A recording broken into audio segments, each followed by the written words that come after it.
All right, y'all. So today I woke up and I was like, you know what? I want to hear some close encounters. I want to hear from some people who had some close encounters. Now, mind you, I know we're going to have to sift through the real or fake ones and try to figure it out, but I'm cool with all that. I know you are too. So I wanted to hear that. So that's what we're going to check out. And remember, people, this is for entertainment purposes only. Let's check it out. I'm sure many people won't believe me, but I've definitely had a close encounter with a UFO before. This was during the first lockdown, 2020 March, and I just went to my local park, the park that I always go to, and I was listening to music through earphones. But suddenly my phone turns off, and that shouldn't have happened because it was on 80%, everything was updated, like my phone hadn't been acting like that before. So bearing in mind my phone was off, but all of a sudden I'm hearing beeping sounds from my earphones. Why should I hear beeping sounds if the earphones aren't connected to a power source? So I take out one of the earphones now, and then I'm noticing that the bird song and the beeping sounds from the earphones are the same tune. I couldn't tell if the beeping sounds coming from the earphones were imitating the bird song or if it was the other way round. Then all of a sudden the birds are just moving crazy in the sky, like they're swirling, they're acting very erratic. It was just really weird. I don't know if this is important, but the birds that I noticed were green parakeets. Bearing in mind no one was in the park, it was just me.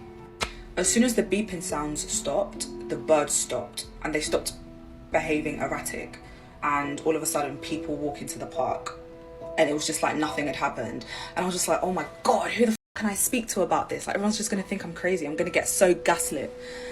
So yeah, like for like the past 2 years, I've literally just held this in my thoughts to just like share one day that I feel comfortable enough, despite what people are gonna say. Nah. You ain't gotta apologize. What are you apologizing for? You know what I mean? Trust yourself and your gut. If you felt like you had some type of out-of-body weird type experience, look into it. Start researching what it could possibly mean. You'll be surprised. You know what I mean? It may take you somewhere else that's not aliens. It may take you down that route of aliens and different experiences. You never know. When you speak out like this opens the door for people to come in and say, you know what? I had that same experience. And this happened to me. You gotta share your stories and your testimonies, bro. Think about it. She could have tapped in to some type of frequency, or tapped into, if it was a spaceship up in the clouds or something that was hovering over that area, she could have tapped into it. You never know. Headphones, ear pods. Remember back in the day when you would have a walkie-talkie or something and you could tap into somebody else's frequency unintentionally, or your radio station or something like that taps into something else. She could have tapped into something that was in that area. Pay attention to the animals. We always say when we look at scary videos and stuff like that, the dog is always, pay attention to the dog or the cat or the animal. She saw the birds moving erratically.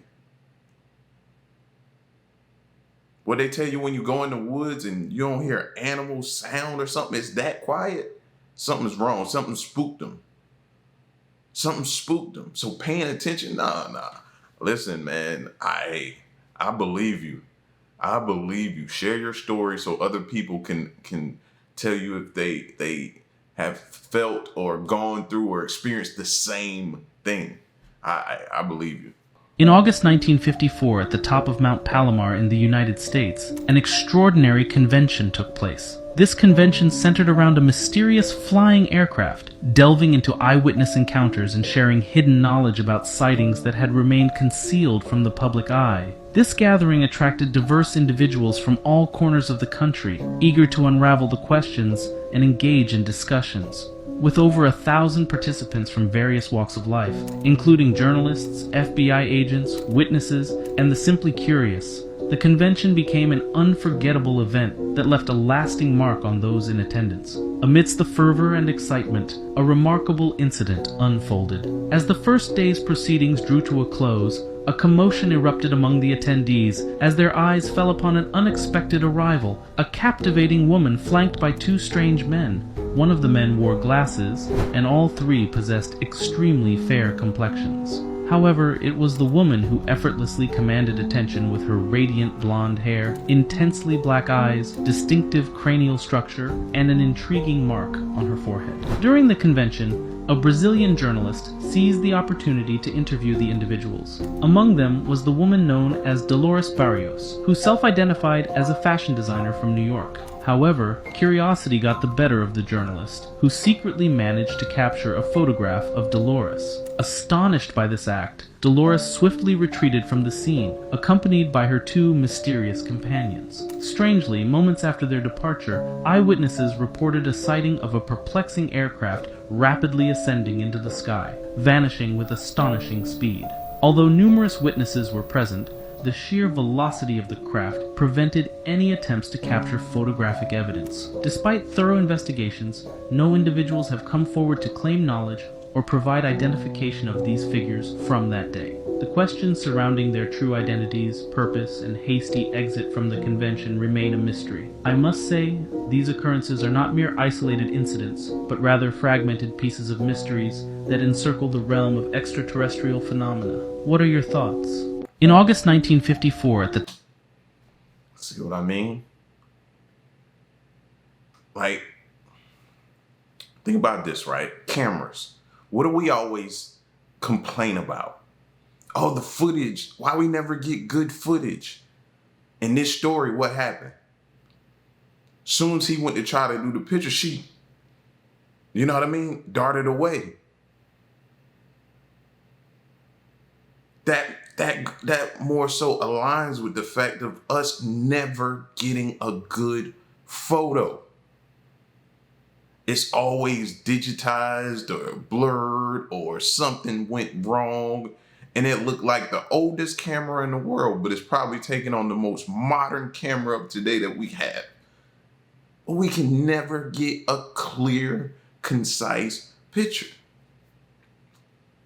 What is it with that? What is it about cameras? What is it about that they shy away from? They're living amongst us. If you believe that, they're living amongst us. Shoot, if you believe this story, they look really good. The pictures of this woman, what you rating her out of 1 out of 10? What are you rating her? It's gonna be above a 7.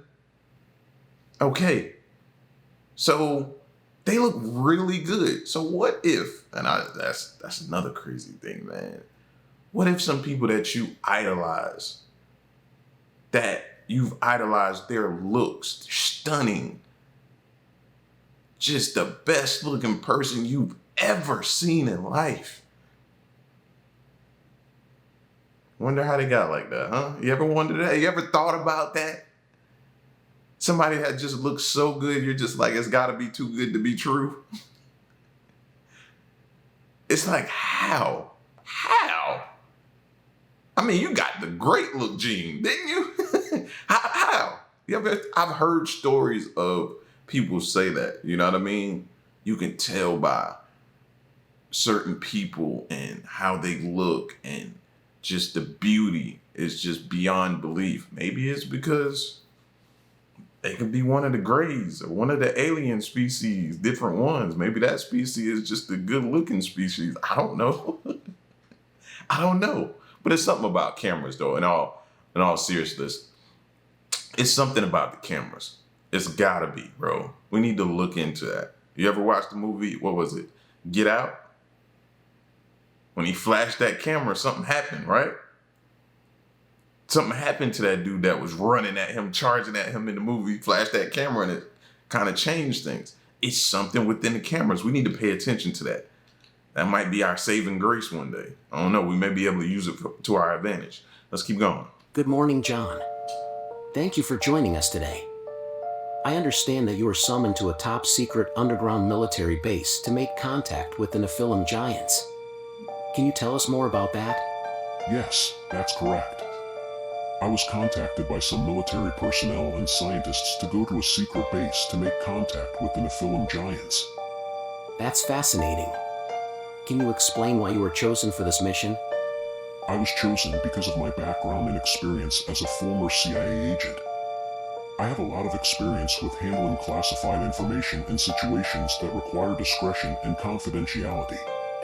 Also, I have a reputation for being able to keep calm under pressure and adapt to unexpected situations, which made me a good candidate for this unique mission. What were your thoughts when you received this invitation? I was initially skeptical but also curious. The idea of making contact with a race of beings that were once believed to be mythological was intriguing. I was also excited to use my skills and knowledge to help with this mission. Can you describe your experience when you arrived at the underground base? When I arrived, I was instructed to wait in a small room until further notice. It was a bit nerve-wracking because I had no idea what to expect. But eventually, I was led down a long tunnel to a large, cavernous chamber that was illuminated by a soft, blue light. Can you describe the Nephilim giants? What did they look like? They were unlike anything I had ever seen before. They were at least 10 feet tall, and their skin was tough and leathery. Now, this could be AI generated and could just be a story. But at the same time, we've all watched those interviews where people have been, you know what I mean? Their silhouette has been blacked out and they're coming forth and they're divulging information. Their voice has been altered to protect their identity so nobody comes after them. So when I hear this at first, I wanted to just go, you know what, moving past this, this is possibly AI generated. Let's leave this alone. You know what I mean? I wanted to do that. But that image of those type of interviews popped into my head. So I was like, you know what? Let me listen to this as he's going in depth of being contacted by an agency to come check out these beings, these quote unquote, as he stated, mythological beings that we could potentially have in our possession. And he had to go to this secret base to do this. Even as you think it could be fake, it sounds like a lot of the stuff that we've been trying to figure out. So yeah, it could be playing on us, but I want to hear this one out. So let's continue. Their eyes glowed with an otherworldly intelligence. I could tell that they were ancient beings with incredible knowledge and wisdom. What did you talk about with the Nephilim giants? We discussed their ancient civilization, their history, and the secrets that they had kept hidden for thousands of years. They had a wealth of knowledge about the universe that was fascinating and thought-provoking. One thing that I learned from them was the importance of balance and harmony in all aspects of life. They explained that when we strive for balance, we create a more peaceful and harmonious existence for ourselves and others. That's an interesting perspective. Did you learn anything else that you can share with us? Unfortunately, I cannot share any specific details as the existence of the Nephilim giants is highly classified information. What I can say is that the experience was awe-inspiring, and it opened my eyes to a whole new perspective on the world.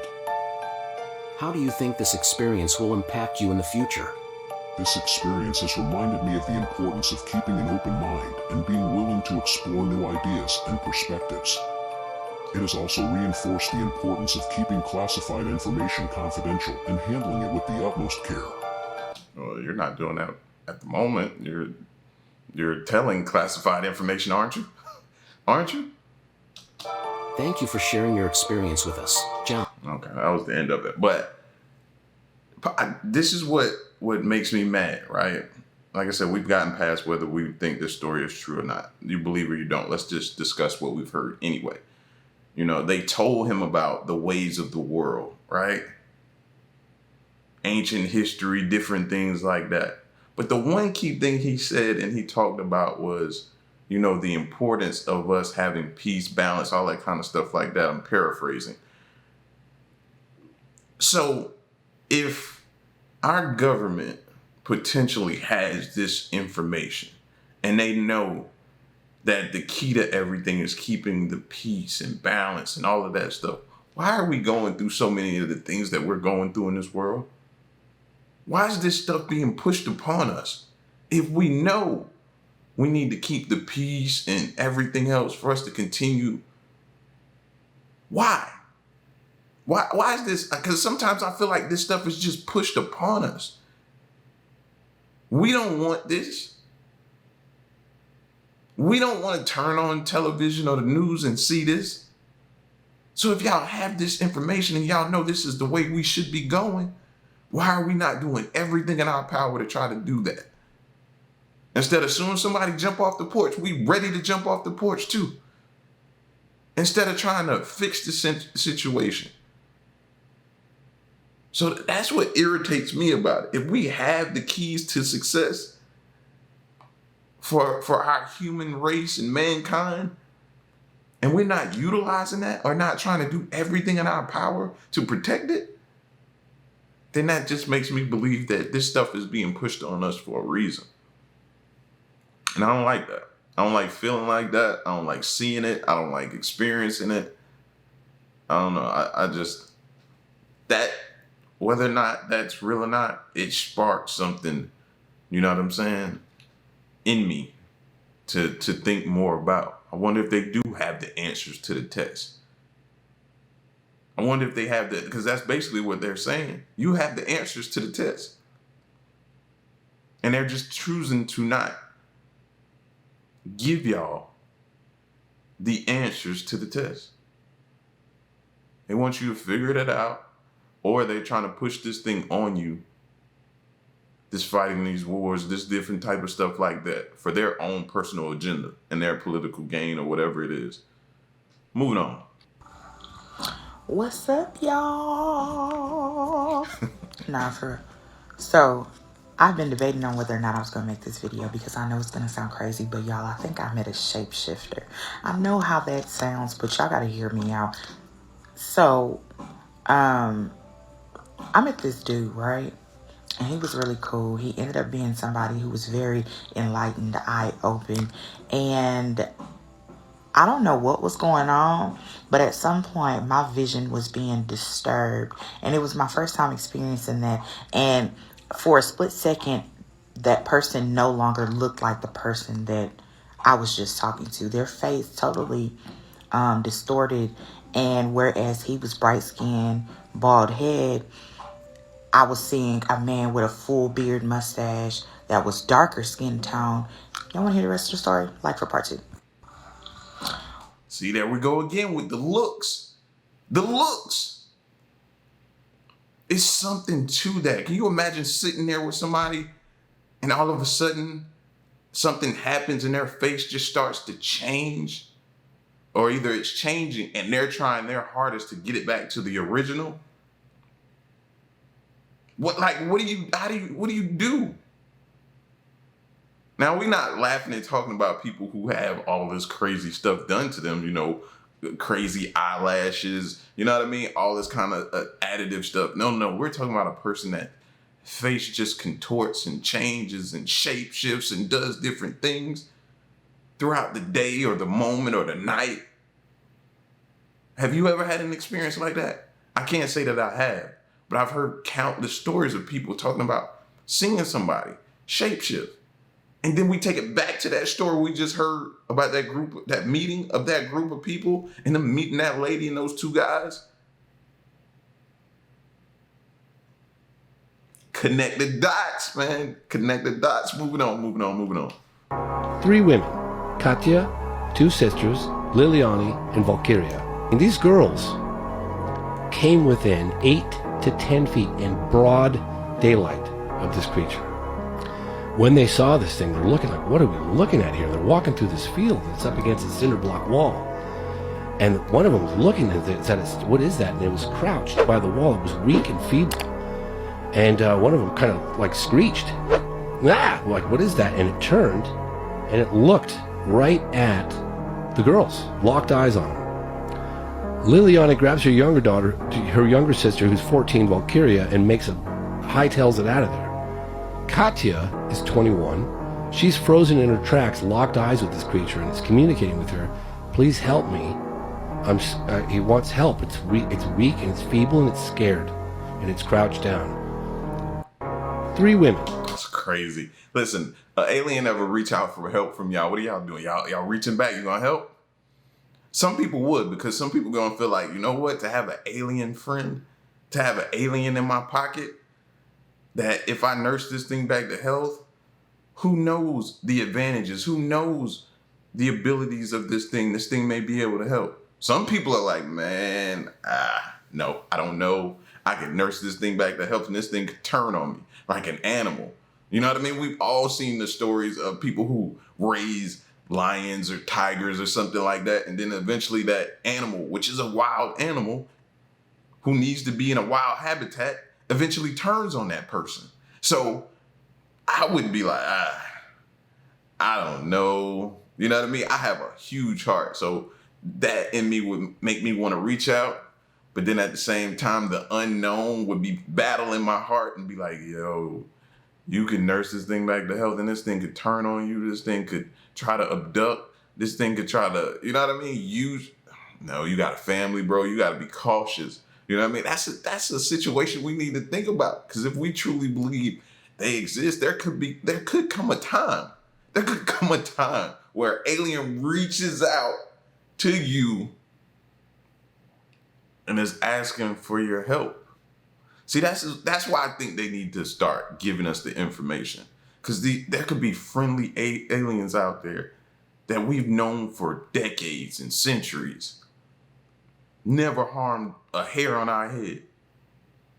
And if we know that, then if we know that specific species reaches out to us for help, then we'll extend that olive branch of help. We'll extend our helping hand. We need that information, y'all. We could be put in this very same position today, tomorrow, the next week, the next month, whenever. We need that info. As a psychic medium, I've had a lot of paranormal experiences, so I decided to put this series together for you. This is Paranormal Storytime Part 1. In 2011, I was living at a campground called Whispering Pines, just outside of Ottawa in Plantagenet. And I was firekeeping one night, and my duty was to go into the woods and collect firewood and keep the fire going. So about my 5th time going into the woods, I noticed a being in front of me about a foot away, exactly what looks like a small gray alien, come from the side and shift its weight in front of me like this. So it looked exactly like what a typical gray alien looks like, what you see in the movies. The big cranium, the small limbs, the big black eyes, the small features. And I was so scared I ran back. As a psychic medium, I've had a lot of paranormal... See? But y'all want to keep going in the woods randomly and going camping. No, thank you. I don't need that in my life. Nope. No, not until they tell me which ones are friendly aliens and which ones are not. No, I'm not going in the woods camping and just randomly being out there where I could stumble upon something like that, like she just did. Huh? I hope that was her last day working there, because it would have definitely been mine, fam. Well, where's your 2-week notice? It's in the woods. Go find it. Go find it. It's out there with that alien. Go find it. No. Let me tell you about the spookiest demonic encounter I ever had. So I used to be a worship leader at a church, and I used to be married to a worship leader at a church. It was our first year of marriage, and we had just moved into a very small apartment, and it was in kind of a rough part of town. And well, one evening, me and my husband were just kind of hanging out on a little patio area outside our front door. It was dark. It was probably about 9 o'clock in the evening. And as we're sitting there just kind of talking, I look over my shoulder because something catches my eye. And I see a man standing probably 15 feet from us, dressed in solid black. He had like a hoodie on, like had a hood over his face, and I couldn't make out any facial features, but he was just standing there, just looking at us. And I look at my husband and I go, "Babe, let's go. That guy's creeping me out." And my husband kind of looks over there and he goes, "Okay." And he kind of ushers me back inside. We go inside, shut the door, lock the door. And I was like, what was that guy doing? That was just super creepy. He was just standing there staring at us. And my husband looks at me and he said, "Look, I didn't want to say this while we were outside because I didn't want to scare you, but there was nobody there." I said, "Nobody there? He was right there, like 15 feet away. He was just standing on the sidewalk staring at us. How could you have not seen him?" And he was like, He said, I swear to God, babe, I looked right where you were looking. There was nobody on the sidewalk. This story gets creepier. Not long after this, my husband wakes me up in the middle of the night. We're laying in bed together, and he's like, babe, wake up. And so I kind of stir awake, and I'm like, what? And he's like, are you the one sitting here tapping on the headboard? And I'm like, what? He's like, I've been laying here awake for like 30 minutes, and I thought maybe you were just laying there like trying to prank me and scare me. I'm like, knocking on the headboard. He's like, yeah, it's just been going like just right behind my head, and I thought maybe it was your hand and you were trying to do it to scare me. And I said, no, I'm not knocking on the headboard. And he's like, okay, super weird. We go to sleep.